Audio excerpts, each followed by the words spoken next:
Hello everyone, welcome to my channel blaze on Mantra. मैं हूं श्रुति मिश्रा और आज डिस्कस कर रहे हैं हम इंडियन पार्टनरशिप एक्ट। ये कंटिन्यूएशन है हमारे पिछले पार्टनरशिप के वीडियो का। तो अगर आपने पिछला वीडियो नहीं देखा है तो आप डिस्क्रिप्शन में जाकर या फिर इस वीडियो के एंड में पिछले वीडियो का लिंक पा सकते हैं।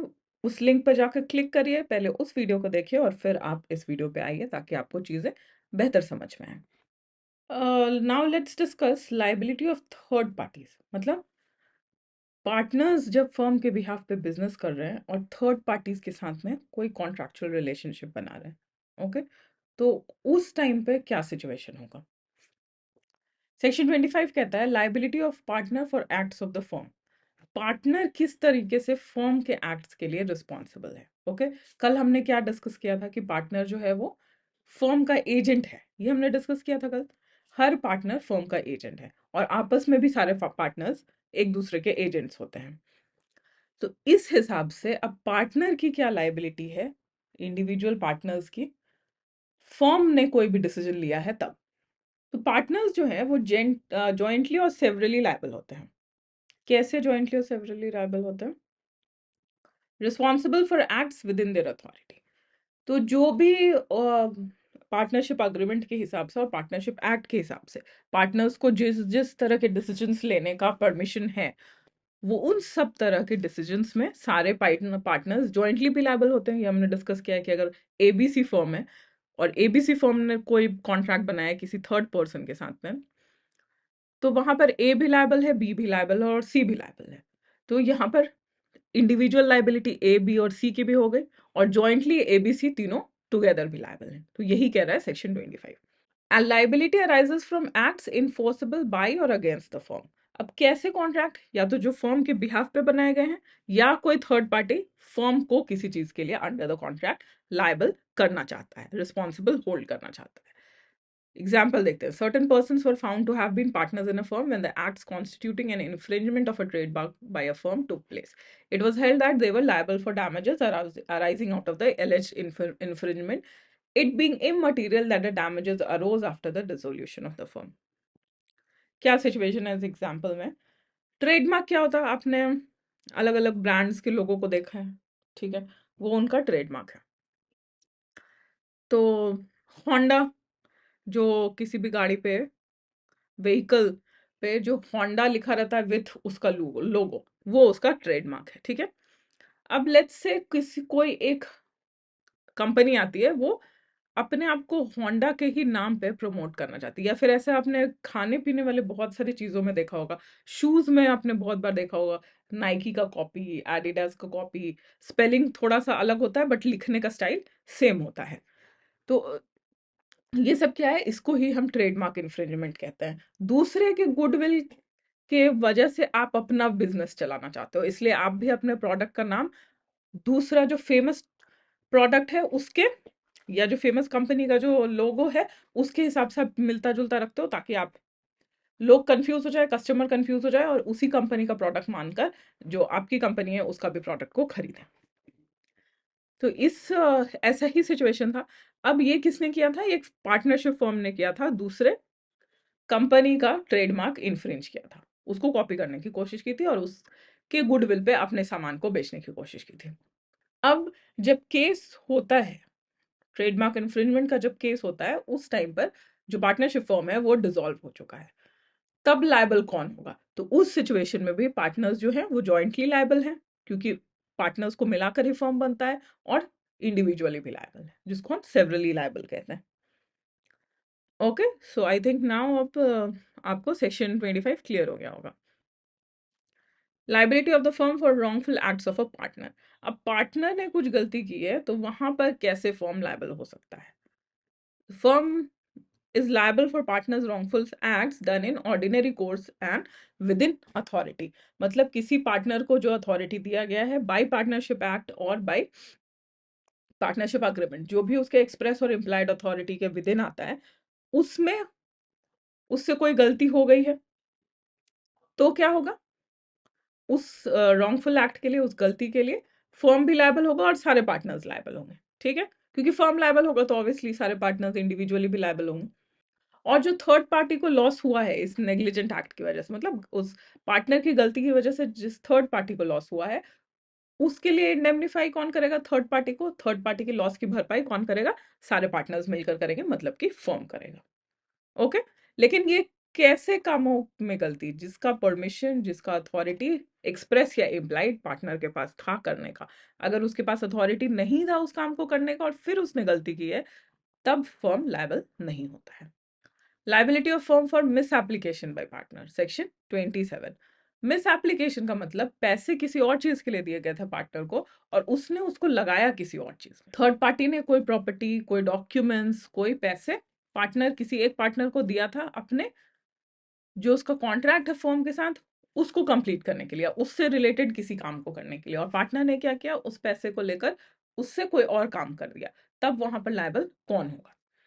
Firm liable whether money received by partner और फर्म। तो ऐसे सिचुएशन में भी कौन लायबल होता है? फर्म लायबल होता है, मतलब सारे पार्टनर्स जॉइंटली और सेवरली लायबल होते हैं। एग्जाम्पल देखते हैं, एबीसी जो है वो पार्टनर्स है, कार पार्किंग का बिजनेस है, कार पार्किंग के प्लेस को चलाते हैं और उसमें एबीसी तीनों लायबल है, पार्टनर्स हैं। पी अपना कार पार्क करता है उनकी जगह पर, और ए क्या करता है? पी के कार को किसी दूसरे पर्सन को बेच देता है। अब इस चीज के लिए ए ने जो किया, किसी भी कार पार्किंग में जब आप कार को लगाते हो तो इसका ये तो मतलब नहीं है कि कार पार्किंग वाला जो आपसे पैसे लेकर जाता है और आपको पर्ची काट कर देता है वो उस कार का ओनर हो गया, ऐसा तो नहीं होता है। तो ए ने जो किया पी की कार को बेचकर, वो क्या है? वो रॉन्गफुल एक्ट है, ठीक है, मिस एप्लीकेशन ऑफ प्रॉपर्टी है। प्रॉपर्टी को क्यों दिया गया था? प्रॉपर्टी यहाँ क्या है? कार है। कार को क्यों दिया गया था? पार्क करने के लिए दिया गया था, पार्किंग प्लेस में सेफ रखने के लिए दिया गया था, और पार्टनर ने क्या किया? उसको बेच दिया। तो ऐसे में पूरे की पूरी लाइबिलिटी किसकी होगी? एक ही तो है ही, साथ में पूरे फर्म की होगी, मतलब बी और सी भी उसमें लाइबल होंगे। अब सेक्शन 29 बताता है rights of transfer of partners interest. Partner ने अपना इंटरेस्ट, पार्टनर को जो प्रॉफिट मिलने वाला था पार्टनरशिप से, वो उसने किसी और पर्सन को ट्रांसफर कर दिया है। तो जिस पर्सन को वो ट्रांसफर किया गया है उसके क्या क्या राइट्स हैं, ठीक है? इसीलिए इस पर्सन को भी हम लोग अभी थर्ड पार्टी कंसिडर कर रहे हैं, क्योंकि ये पार्टनर बना नहीं है। अब लेट्स से एबीसी फॉर्म है, मैं पहले आपको एग्जांपल ही दे देती हूँ। एबीसी फॉर्म है, ठीक है? एबीसी फॉर्म का मतलब ए, बी और सी उसमें पार्टनर्स हैं। अब सी क्या करता है? उसका जो हिस्सा है पार्टनरशिप में, ठीक है, उसको जो बेनिफिट मिलेगा पार्टनरशिप से, वो बेनिफिट को सिर्फ ट्रांसफर किया जा सकता है। वो ट्रांसफर कर देता है वो डी को। अब इसका मतलब ये नहीं है कि डी पार्टनर बन गया है एबीसी में, नहीं, एबीसी फॉर्म में डी पार्टनर नहीं है। डी क्या है? सिर्फ सी को जो हिस्सा मिलता प्रॉफिट का, वो हिस्सा अब डी को मिल रहा है। तो ऐसे सिचुएशन को ही डिस्क्राइब कर रहा है सेक्शन 29। तो partnership interest transferable but rights of transfer he limited. Interest transfer किया जा सकता है, तो सी ने अपना इंटरेस्ट डी को ट्रांसफर कर दिया। इंटरेस्ट मतलब हम लोग हिस्सा ट्रांसफर करने की बात कर रहे हैं। During partnership transferee entitle to share profits, no interference in business. अब चूंकि ये पार्टनर नहीं बन रहा है एबीसी में डायरेक्टली, ठीक है, तो ये सिर्फ इसका क्या राइट्स है कि इसको जो सी का जो हिस्सा था वो हिस्सा अब डी को मिल रहा है, लेकिन डी बिजनेस चलाने में पार्टिसिपेट नहीं कर सकता है। एबीसी को कोई एडवाइस भी नहीं दे सकता है कि आप बिजनेस को ऐसा चलाओ, कुछ नहीं कर सकता है। बुक्स ऑफ अकाउंट्स भी डी नहीं चेक कर सकता है। और जब डिसोल्यूशन या रिटायरमेंट हो रहा है किसी भी पार्टनर का, उस टाइम पर जब पार्टनरशिप के सारे एसेट्स का डिवीजन होगा, तो उस टाइम पर डी को जो प्रॉफिट्स था वो सी का जो हिस्सा बन रहा था वो हिस्सा डी को मिल जाएगा, और डी का कोई रोल नहीं है इस पूरे पार्टनरशिप में, ठीक है? जो हिस्सा सी का था, जो प्रॉफिट सी को मिलना चाहिए, वो प्रॉफिट डी को दे दिया जाएगा। और अगर पार्टनरशिप का डिसोल्यूशन हो जाता है या सी रिटायर हो रहा है, तो उस टाइम पर भी सी का जो हिस्सा होगा वो हिस्सा डी को मिल जाएगा। ओके, डी बिजनेस में इंटरफेयर नहीं कर सकता है, बुक्स ऑफ अकाउंट्स चेक नहीं कर सकता है, और पार्टनर्स को ये भी नहीं पूछ सकता है कि मेरा जो हिस्सा मुझे मिला है, प्रॉफिट जो मिला है सी के बदले में, वो कैसे आपने कैलकुलेट किया है, कितना प्रॉफिट हुआ था पार्टनरशिप को, तो सी का कितना हिस्सा हुआ, ये सारे इंक्वायरी भी डी नहीं कर सकता है। अब हम लोग बात करते हैं माइनर्स की। माइनर्स का क्या पोजीशन है इन अ पार्टनरशिप? तो जैसा कि आपको कॉन्ट्रैक्ट के थ्रू पता है कि माइनर एक वैलिड कॉन्ट्रैक्ट में एंटर नहीं कर सकता है, ठीक है? माइनर के साथ कोई भी कॉन्ट्रैक्ट वॉइड होता है। तो अब माइनर का पार्टनरशिप में क्या पोजीशन है, क्योंकि पार्टनरशिप भी एक कॉन्ट्रैक्ट है, तो उसमें माइनर का क्या पोजीशन है? तो सेक्शन 30 कहता है पार्टनरशिप एक्ट का कि माइनर्स को बेनिफिट्स ऑफ अ पार्टनरशिप में एडमिट किया जा सकता है। जैसे मैंने आपको दिखाया कि पार्टनरशिप का जो बेनिफिट है, इंटरेस्ट है, वो एक थर्ड पर्सन को जो पार्टनर नहीं है उसको ट्रांसफर किया जा सकता है। उसी तरीके से बेनिफिट्स जो है उसके लिए एक माइनर को पार्टनरशिप में लाया जा सकता है, और वो माइनर को क्या मिलेगा? सिर्फ बेनिफिट्स मिलेगा, जो प्रॉफिट है पार्टनरशिप का सिर्फ वो मिलेगा और कुछ नहीं मिलेगा। Minors can not be partners, ठीक है, ये बहुत क्लियर है कि माइनर्स पार्टनर्स नहीं हो सकते। लेकिन वो क्या एंजॉय करते हैं? पार्टनरशिप का जो प्रॉफिट है with consent of other partners, एक माइनर को पार्टनरशिप का कुछ प्रॉफिट्स दिया जा सकता है। अब ट्रांसफरी से अलग, जो हमने डी की बात की थी पिछले एग्जाम्पल में, उससे अलग इस माइनर के पास क्या क्या राइट्स है? प्रॉफिट तो ये शेयर करता है, ये अकाउंट्स भी एक्सेस कर सकता है, ठीक है, और इसका जो हिस्सा हो रहा है प्रॉफिट में उसके लिए ये पार्टनर्स को भी सू कर सकता है। लेकिन ये सारे राइट्स जो ट्रांसफरी है, जो डी था पिछले एग्जाम्पल में, वो उसके पास नहीं है। उसको सिर्फ जो सी का हिस्सा है वही मिल सकता है। Liabilities vary before and after attaining majority decision to continue partnership. ये जो है यही इंपॉर्टेंट है। अगर आपको कोई भी क्वेश्चन पूछा जाता है कि माइनर्स का क्या पोजीशन है इन अ पार्टनरशिप, तो सेक्शन 30 तो आप डिस्क्राइब करोगे ही, जो बेसिक सेक्शन 30 है, और इसके साथ में अब मेजॉरिटी अटेन करने के बाद माइनर का क्या पोजीशन होगा। लेट्स से एक माइनर को जो कि 16 ईयर्स का था, उसको पार्टनरशिप में एडमिट किया गया था और उसको बेनिफिट्स मिल रहा था, ठीक है, जैसा सेक्शन 30 कहता है। अब उसके बाद क्या होता है, जब वो 18 साल का हो जाएगा तब उसका क्या सिचुएशन होगा? तब तो वो माइनर नहीं है, तो क्या वो पार्टनरशिप में पार्टनर बन जाएगा या उसको पार्टनरशिप के बेनिफिट्स से भी हटा दिया जाएगा? इसका क्या लीगल पोजीशन है? तो इसके लिए सेक्शन 30 कहता है बिफोर अटेनिंग मेजॉरिटी। तो मेजॉरिटी अटेन करने के पहले तो हमें पता है उसको प्रॉफिट्स मिल सकता है, बुक्स ऑफ अकाउंट्स को वो एक्सेस कर सकता है और अपने हिस्से के लिए पार्टनर्स को सू भी कर सकता है। और लेकिन उसकी कोई पर्सनल लाइबिलिटी नहीं होती है। फर्म्स जो भी डिसीजन ले रहा है या कोई भी डेट्स इनकर कर रहा है उसमें माइनर लाइबल नहीं होगा, क्योंकि माइनर्स जो है वो पार्टनर्स नहीं बन सकते हैं लीगली, और पार्टनर्स नहीं है, ठीक है। तो उसकी कोई लाइबिलिटी नहीं होती है फर्म के किसी भी एक्ट के लिए। अब जब वो मेजॉरिटी अटेन कर लेता है, जो हम मैंने आपको एग्जांपल दिया, 16 इयर्स में उसको एडमिट किया गया था पार्टनरशिप में फॉर बेनिफिट्स, और अब वो 18 इयर्स का हो गया है। तो 18 इयर्स के होने के टाइम पर क्या होगा?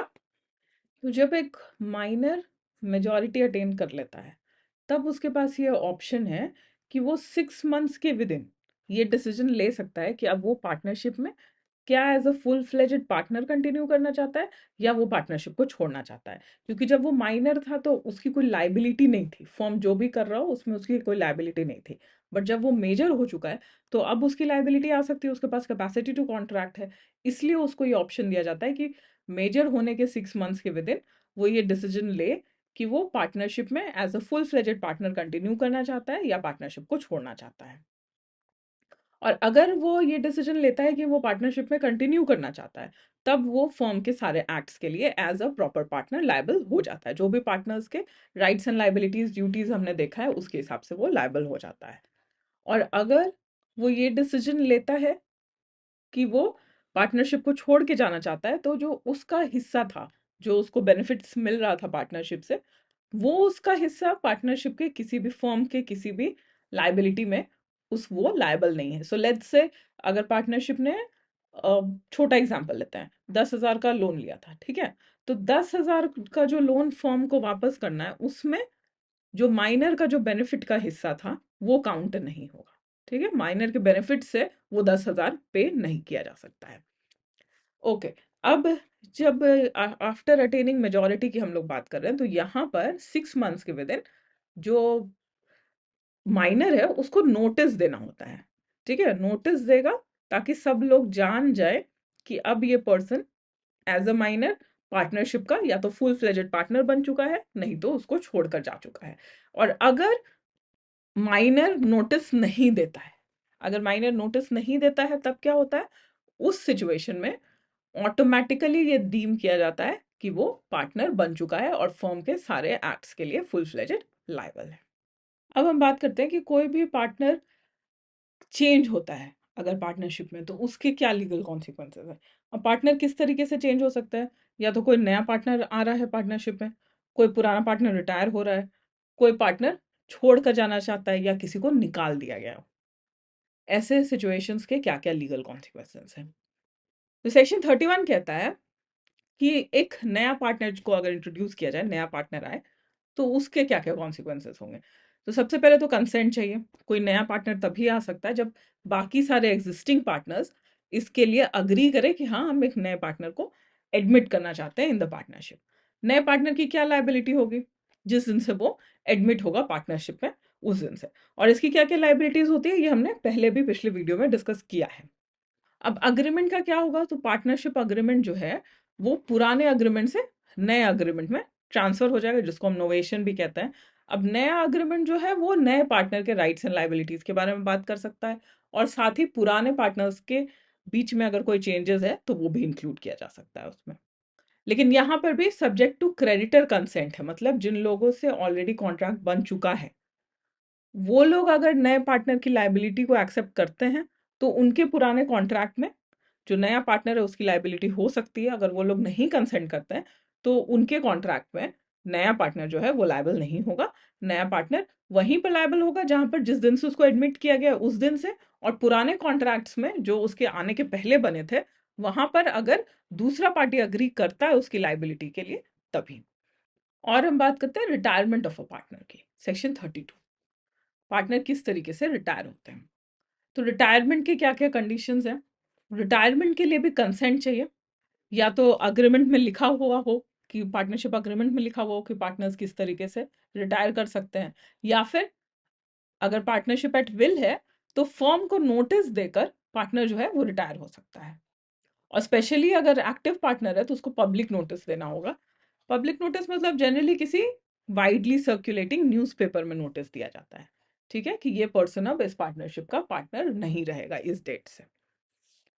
तो उससे क्या होगा, जिस दिन से पार्टनर रिटायर हो रहा है उस दिन से जो भी नए कॉन्ट्रैक्ट्स फर्म बनाएगा, उसमें ये रिटायरिंग पार्टनर, जो रिटायर्ड पार्टनर है, वो लायबल नहीं होगा। लेकिन पुराने कॉन्ट्रैक्ट्स में जब वो पार्टनर था, उस टाइम पे जो कॉन्ट्रैक्ट्स बने थे, उसमें उसकी लायबिलिटी वैसी ही रहेगी। और अगर उसने नोटिस नहीं दिया है, पब्लिक नोटिस नहीं दिया है, पब्लिक को नहीं पता है, और तब कोई थर्ड पार्टी कॉन्ट्रैक्ट कर रहा है फर्म के साथ में, तो वहां पर ये रिटायर्ड पार्टनर भी लायबल होगा। ओके। तो जैसी लायबिलिटी नए पार्टनर की है, वैसी ही लायबिलिटी रिटायरिंग पार्टनर की भी है। डिफरेंस क्या है? एक छोड़कर जा रहा है तो उसके छोड़ के जाने के दिन से उसकी लायबिलिटी खत्म हो जाएगी, और एक नया आ रहा है तो नए आने के दिन से उसकी लायबिलिटी शुरू होगी। लेकिन पुराने कॉन्ट्रैक्ट्स में क्या होगा? दोनों की लायबिलिटी अलग अलग होगी, और इसीलिए रिटायरिंग पार्टनर को पब्लिक नोटिस देना जरूरी है। Okay, the third situation is जब किसी पार्टनर को एक्सपेल किया जा रहा हो, मतलब निकाला जाना हो फर्म से। तो व्हाट इज द प्रोसेस, ये दिया गया सेक्शन 33 में। तो कंडीशन क्या है एक्सपेल्शन एक्सपेल्शन का? एक्सपेंशन का कंडीशन है must be authorised by the contract. तो सबसे पहले ये तो पार्टनरशिप अग्रीमेंट में मेंशन होना चाहिए, और मेजॉरिटी पार्टनर्स इसके लिए अग्री करने चाहिए। अगर 3 पार्टनर्स हैं तो 3 में से एटलीस्ट 2 अग्री करने चाहिए कि थर्ड को निकालना है। इस तरीके से एक्सपल्शन वर्क करता है। तो सबसे पहले कंडीशन हो गया कि पार्टनरशिप अग्रीमेंट में मेंशन होना चाहिए। सेकंड, जब डिसीजन लेने की बात आएगी कि किसको एक्सपेल करना है, तो वहां पर मेजॉरिटी पार्टनर्स उस पर अग्री करने चाहिए। इसके बाद सबसे इंपॉर्टेंट जो है वो है test of good faith. Test of good faith क्या है? जिस पार्टनर को निकालना जाना है उसका एक रीजनेबल एक्सक्यूज होना चाहिए, ठीक है, क्यों उसका निकालना है, वो एक सही उसका कॉज होना चाहिए कि इस वजह से इस पार्टनर को पार्टनरशिप फॉर्म से निकालना है। इसी को हम टेस्ट ऑफ गुड फेथ कह रहे हैं, जो कि अगर इस पार्टनर ने कुछ ऐसा किया है जो फर्म को नुकसान पहुंचा रहा हो, उसी सिचुएशन में उसको निकाला जा सकता है। तो यहाँ पर आप अगर इस पिरामिड को देखो, तो एक्सपल्शन जो है वो सबसे पहले पार्टनरशिप के इंटरेस्ट में होना चाहिए। पार्टनरशिप के लिए फायदेमंद है, तभी किसी पार्टनर को निकाला जा सकता है। जिसको निकाला जाना है उसको नोटिस देना है, जिस पार्टनर को निकालना है उसको नोटिस देना है, और उसके बाद उसके रीजन को सुनना है। The opportunity of being heard, मतलब उसके रीजन को सुनना है कि वो जो भी उसने किया है, जो पार्टनरशिप को नुकसान पहुंचा रहा है, वो क्यों उसने किया है। ओके, ये प्रोसीजर फॉलो करने के बाद ही किसी पार्टनर को निकाला जा सकता है। अब यहाँ पर ये नोटिस सर्व करना, अपॉर्चुनिटी ऑफ बीइंग हर्ड, ये क्यों है? क्योंकि ये प्रिंसिपल्स ऑफ नेचुरल जस्टिस है। जो आप फिर से चैप्टर 1 में अगर जाओगे, आपके सिलेबस के चैप्टर 1 में, तो वहां पर आपको प्रिंसिपल ऑफ नेचुरल जस्टिस आपने पढ़ा है, और उसी प्रिंसिपल ऑफ नेचुरल जस्टिस को फॉलो करने के लिए हर केस में जस्टिस होना चाहिए, न्याय होना चाहिए। उसी चीज के लिए ये प्रोसेस है किसी भी पार्टनर को निकालने का। तो पार्टनर जो है उसको मेजॉरिटी पार्टनर्स निकाल सकते हैं। एक पार्टनर को मेजॉरिटी पार्टनर्स का डिसीजन होना चाहिए। उसके बाद वो गुड फेथ में एक्सरसाइज किया जाना चाहिए, मतलब वो पार्टनरशिप के फायदे के लिए होना चाहिए। उसके बाद कब निकाला जा सकता है? जब वो कंडीशन पार्टनरशिप अग्रीमेंट में ऑलरेडी एग्जिस्ट करता हो कि पार्टनरशिप पार्टनर्स के पास किसी पार्टनर को एक्सपेल करने का अथॉरिटी है। ये सारे सिचुएशंस यहाँ पर इस पूरे स्लाइड पे आप जितने भी कंडीशंस देख रहे हैं, वो पूरे कंडीशंस फाइनल होने के बाद ही किसी पार्टनर को एक्सपेल किया जा सकता है।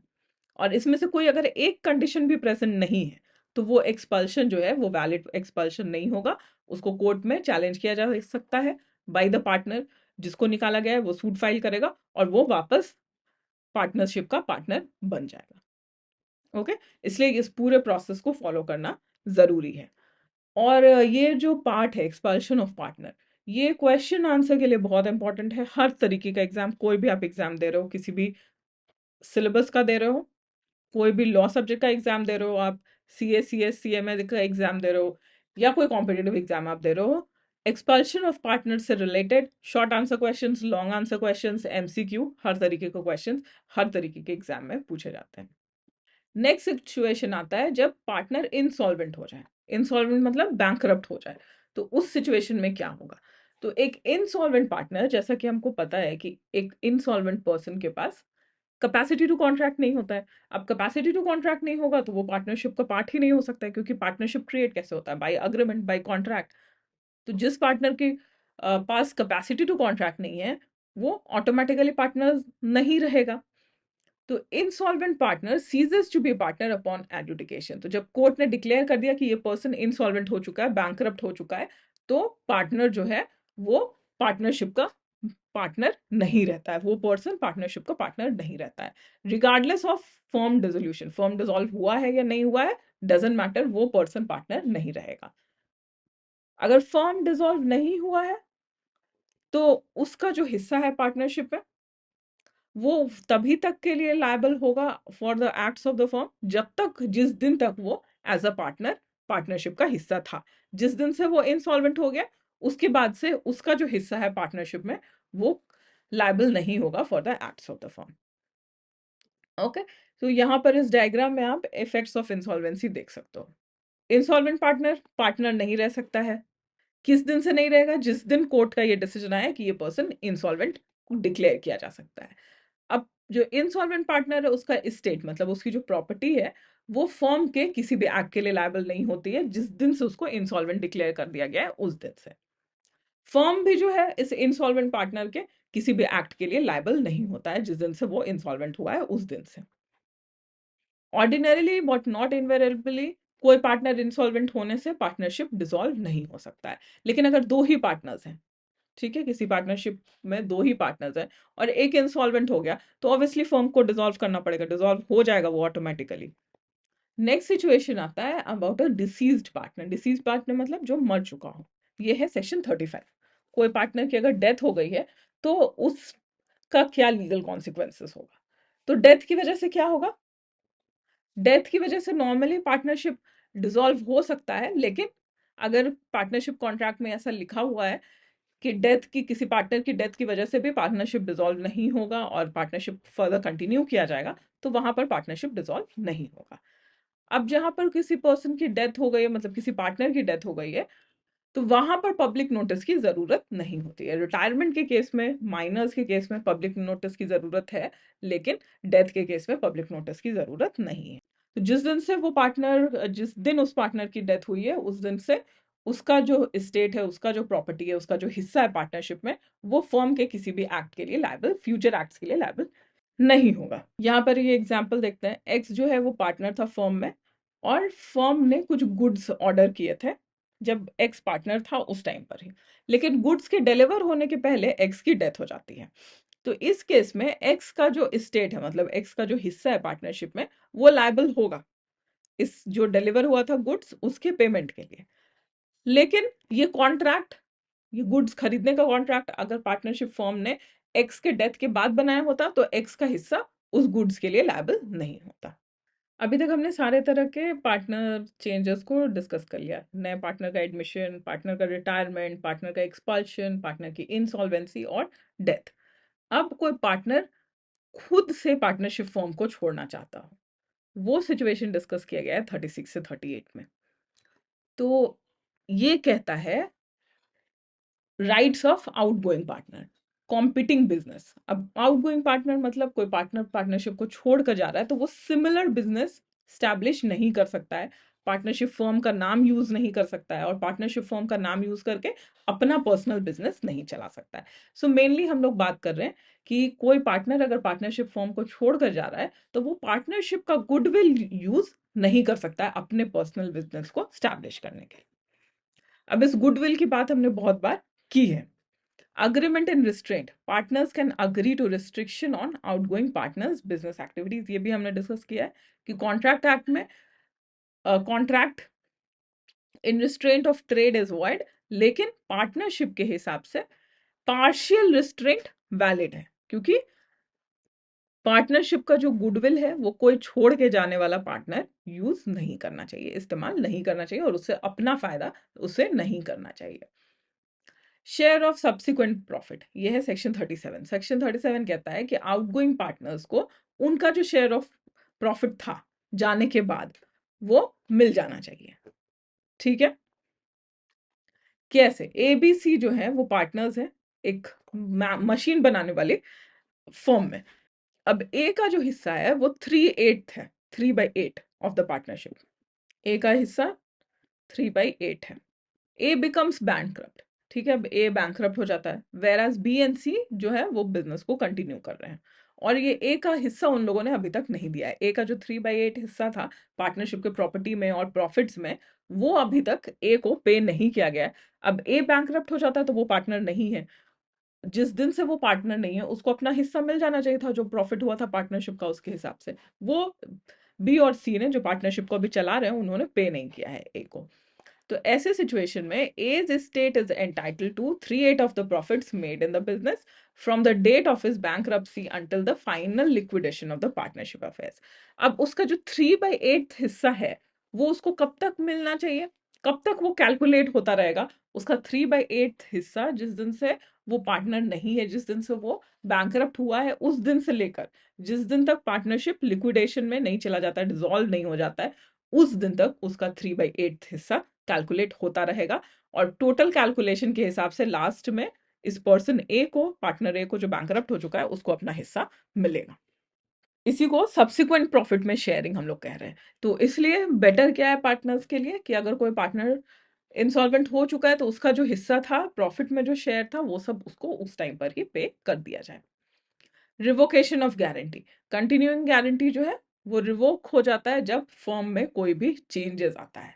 चेंजेस आता है मतलब जो भी अभी तक हमने सिचुएशन डिस्कस किया 31 से लेके 36 तक, जिस तरीके से भी पार्टनर्स फर्म को छोड़कर जा रहे हैं, निकाले जा रहे हैं, डेथ, इंसॉल्वेंसी, इन सारे सिचुएशन में क्या हो रहा है, पार्टनरशिप अग्रीमेंट में चेंज आ रहा है। पार्टनरशिप अग्रीमेंट में से एक पार्टनर का नाम या तो हट रहा है या फिर एक नया पार्टनर ऐड हो रहा है। तो वैसे सिचुएशन में कोई अगर कंटिन्यूइंग गारंटी चल रही है, पार्टनरशिप फर्म ने कहीं पर कंटिन्यूइंग गारंटी देकर रखा है किसी कॉन्ट्रैक्ट में, तो वो कंटिन्यूइंग गारंटी ऑटोमेटिकली रिवोक हो जाता है। अब कंटिन्यूइंग गारंटी का क्या कॉन्सेप्ट है, इसके लिए you will have to go back to the contract of guarantee. Okay, contract of guarantee का पूरा फुल डिटेल्ड वीडियो है on the channel, you can find it in the contract act playlist. वहां पर जाकर आप कंटिन्यूइंग गारंटी अच्छे से समझ सकते हो। अगर आपको नहीं पता है तो, अगर आपने पढ़ा हुआ है तो आप एक बार रिवाइज कर लो, फिर आप सेक्शन 38 को कंटिन्यूइंग गारंटी के कॉन्सेप्ट से रिलेट कर पाओगे। ओके, तो आई होप आज का जो क्लास था वो आपको अच्छे से समझ आया होगा। कोई भी डाउट्स या क्वेरीज है तो you can go through the procedure, जो कि आपको पता है कि कैसे क्वेश्चंस को पूछना है। इन वीडियोस को अपने फ्रेंड्स के साथ में ज़्यादा से ज़्यादा शेयर करिए so that many people can get benefit out of it. Do not forget to like, share and subscribe और मिलते हैं नेक्स्ट वीडियो में। Thank you so much.